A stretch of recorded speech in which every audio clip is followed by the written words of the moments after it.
The little engines were busy clearing their railway of leaves and broken branches. Peter, Sam and Rusty often worked together. One day, Rusty helped Peter Sam to a water tower. And once there, whistled goodbye. Peter Sam felt much better after his long drink, but the trucks were bored. "Let's break away," they giggled. Their loads were heavy and the couplings old. One snapped.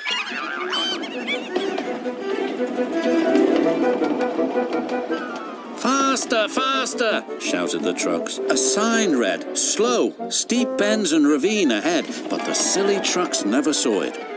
Then it was too late.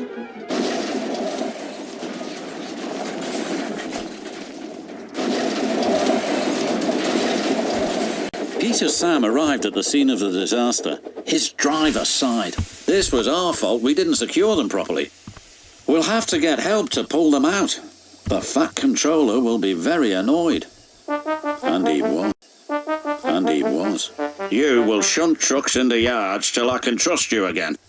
Duncan was delighted with Peter Sam's dilemma. "Fancy no securing your trucks on a hill. They'll come back to spook you in your special funnel." "Woo, woo, woo!" "And who's to say that you're not afraid of ghosts?" snapped Rusty. "Pah, ghosts. Things that go bump in the night are rubbish." "Well, I'll tell you a story that'll make your funnel quiver," Rusty said. A long time ago, a little engine was returning home. It was a misty, moonlit night. As the engine crossed the old iron bridge, he suddenly lost control and plunged over the side into the swamps below.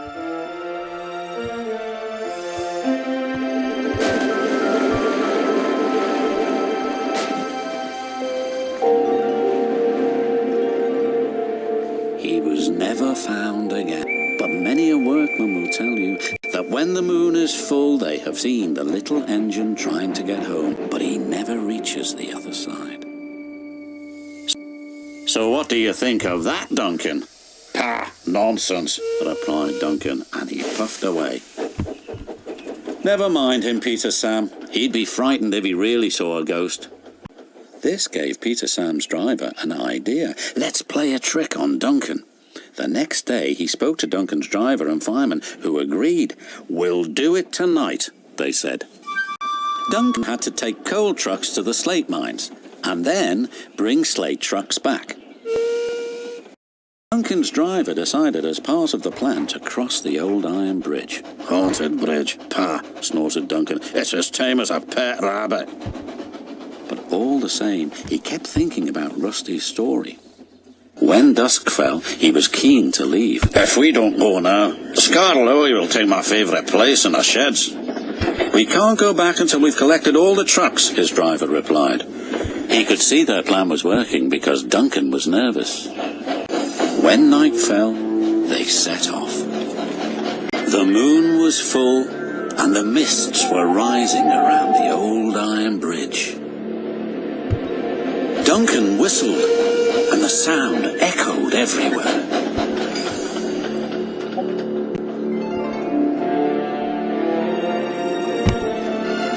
Then ahead, he saw flickering lights. His driver knew they were only little insects that shine brightly at night, but to Duncan, they looked like an engine.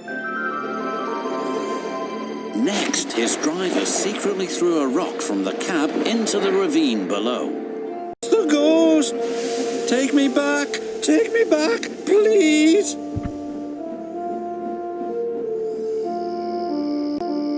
When Duncan reached the safety of his shed, he closed his eyes tightly. "Spooked, are you, Duncan?" laughed his driver.